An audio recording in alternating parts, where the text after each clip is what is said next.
How to deal with a toxic relationship. Hi everyone, today I'm here to talk about how to deal with a toxic relationship. We've all been in a toxic relationship at one point or another. Whether it's a family member, an ex-partner, or even a boss, these relationships can be hard to cope with. But don't worry, I'm here to help you out. In this video, I'm going to share with you my top tips on how to deal with a toxic relationship. So let's get started. Type 1. Identifying toxic relationships. The first step in dealing with a toxic relationship is to identify it.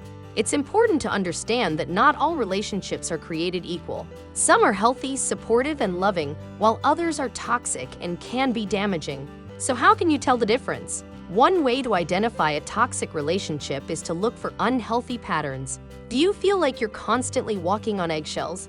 Is your partner always making you feel guilty or manipulating you? Do you find yourself constantly giving into their demands?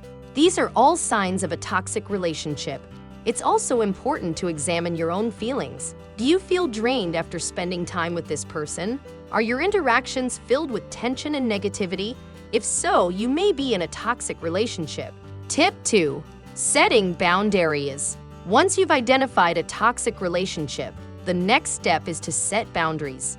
It's important to establish clear boundaries with the other person so that they know what behaviors are and aren't acceptable. For example, if you're in a toxic relationship with a family member, you may need to set boundaries around how often you see each other, what topics you discuss, and how much contact you have. When setting boundaries, it's important to be clear and firm. You may also need to remind the other person of your boundaries from time to time. Tip 3. Communication. Another important step in dealing with a toxic relationship is to communicate effectively. This means being honest and direct about your feelings, but also being respectful. Try to avoid using accusatory language or blaming the other person. Instead, focus on expressing your own feelings and needs. For example, instead of saying "you always make me feel terrible," try saying "I feel hurt when you do that." It's also important to listen to the other person.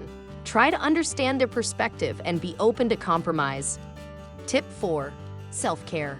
The next step in dealing with a toxic relationship is to focus on self-care. It's important to take care of yourself first and foremost, especially when you're in a challenging relationship. Try to make time for things that make you feel good, such as exercising, meditating, reading, or spending time with friends. It's also important to get enough sleep and stay away from substances that can be detrimental to your mental health. Tip 5. Seek support. Finally, it's important to seek support.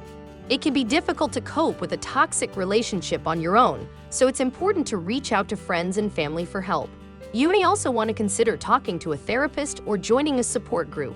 These resources can provide valuable insights and help you cope with the difficult emotions that come with a toxic relationship. Conclusion. That's it for my tips on how to deal with a toxic relationship. Remember, it's important to identify the toxic relationship, set boundaries, communicate effectively, practice self-care, and seek support. I hope you found this video helpful. Please subscribe this channel for more amazing content like this. Thanks for watching, and I'll see you next time.